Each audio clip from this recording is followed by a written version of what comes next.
अब फन्डामेन्टलतिर जाउँ। फन्डामेन्टलतिर जाँदाखेरि चाहिँ फन्डामेन्टलमा डिफ्रेन्ट आधारभूत कुराहरू चाहिँ तपाईँले यसमा हेर्न मिल्छ। जस्तो फन्डामेन्टल समरीको पार्टहरू।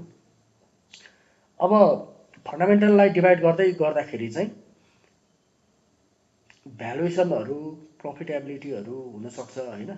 यस्तो डिफ्रेन्ट लिक्विडिटी, लेभरेजको पार्टको एनालाइसिस, इफिसियन्सीको एनालाइसिस छ होइन। जस्तो अब लेभरेज भनेको के हो भन्दाखेरि यहाँ जाने होइन, सञ्चालन र वृद्धिको लागि ऋण कति प्रयोग भइरहेछ भनेर देखाउँछ। अर्काको सम्पत्ति प्रयोग गरेर चाहिँ यसले कति चाहिँ रिटर्न गरिरहेछ, फाइदा कमाइरहेछ भन्ने हो। अब प्रफिटेबिलिटी भनेको नाफा कस्तो छ, नाफा कमाउने क्षमताको सूचकहरूले कुनै पनि कम्पनीको प्रभावकारी तरिकाले नाफा कमाइरहेको छ कि छैन भनेर देखाउने काम हुन्छ प्रफिटेबिलिटीमा। त्यही अन्तर्गत चाहिँ तपाईँले जस्तो इपिएसको कम्पेरिजन गरेर पनि यसरी हेर्न मिल्यो होइन। यसको इम्प्रेसनहरूबाट तपाईँलाई हेल्प हुन्छ। आरओई, रिटर्न अन इक्विटी भनौँ, रिटर्न अन इक्विटीको फर्मुला यो होइन। योबाट कति नाफा कमाए, उच्च आरओई भएको राम्रो मुनाफा, कम भएको चाहिँ अलिकति कम। अब यसमा चाहिँ त्यसरी पनि हेर्न मिल्यो। आरओए भन्ने छ, रिटर्न अन एसेट भन्छ, प्रफिट मार्जिन होइन, प्रफिट मार्जिनको स्थिति के हो। जस यो पार्टमा तपाईँ जानुभयो भने प्रफिटेबिलिटीको स्ट्याटसहरू चाहिँ रिपोर्टहरू चाहिँ तपाईँले चेक गर्न मिल्छ। नाफाको स्थितिको रिपोर्टहरू हेर्न मिल्यो। अब भ्यालुएसनमा जानुभयो भने ओभरअल संस्थाको भ्यालुएसन, कुनै कम्पनीको बजार मूल्य र त्यसको आर्थिक अवस्था जस्तै आम्दानी, सम्पत्ति वृद्धि बिचको सम्बन्ध देखिने वित्तीय अनुपातहरू हुन्छ। यो अनुपातहरूलाई प्रयोग गरेर हामी कम्पनीको सेयर मूल्य बजारमा उचित छ कि छैन भनेर मूल्याङ्कन गर्छौँ। भ्यालुएसनमा चाहिँ company classification, P ratio, PB ratio, पिटरलिङ, ग्राम, यो डिफ्रेन्ट रिपोर्टहरू छन् नि। यी सबै भ्यालुएसनसँग सम्बन्धित रिपोर्ट हुन्।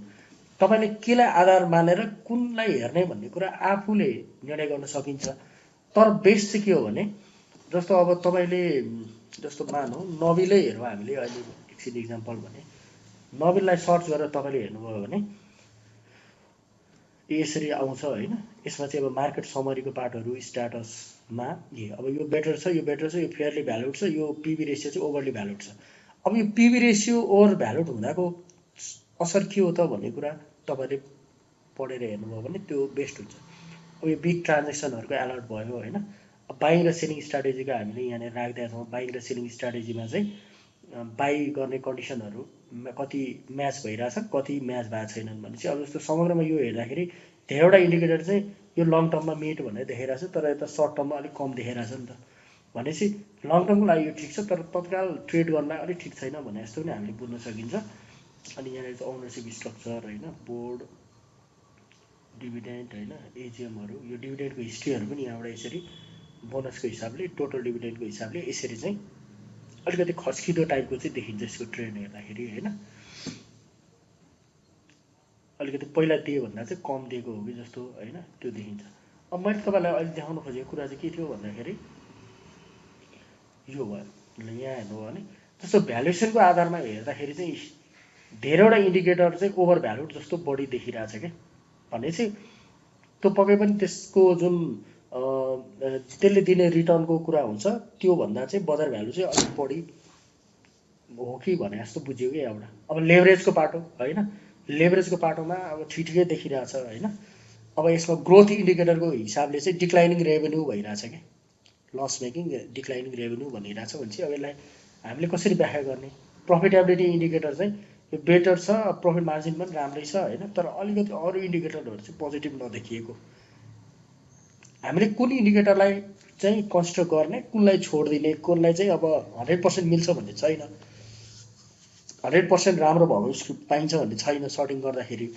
तर त्यही पनि हामीले कति कुरालाई चाहिँ बेसिक आधारभूत कुरा मानेर चाहिँ जाने भनेर चाहिँ हामी आफैले डिसिजन गरेको राम्रो हुन्छ। त्यसै गरी यो फन्डामेन्टलको कुरा भयो भने चाहिँ अब टेक्निकल इन्डिकेटरको पनि लगभग 125-30वटा इन्डिकेटरको आधारमा चाहिँ हामीले यहाँनिर राखेका छौँ होइन। ट्रेन्ड फलोइङ इन्डिकेटर छन्, मोमेन्टम छन् होइन, त्यसै गरी भोलाटिलिटीको इन्डिकेटर छ, भोल्युमको इन्डिकेटर छ, सपोर्ट रेजिस्टेन्सका इन्डिकेटरहरू छन्, मुभिङ एभरेजका छन् भने चाहिँ यो एउटा दुईवटा इन्डिकेटर हामीले आरएसआई एमएससिडी मात्रै हेरेर विश्लेषण गर्दाखेरि चाहिँ अलिकति फरक पर्न सक्छ र त्यो मात्रै हेर्नु हुँदैन।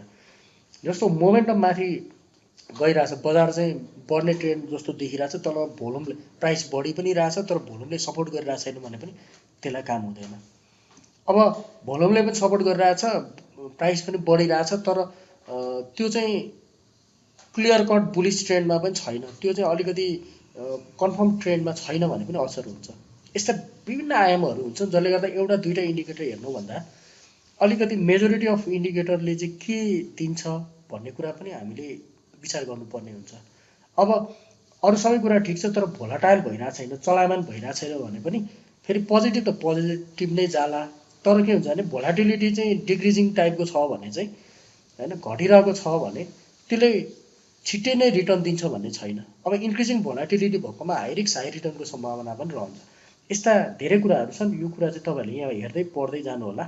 किन हेर्ने, के को लागि हेर्ने भन्नको लागि चाहिँ यहाँबाट यसरी हेर्न सक्नुहुन्छ। यो चाहिँ क्वार्टरली रिपोर्टहरू पनि यसरी हेर्न मिल्छ होइन।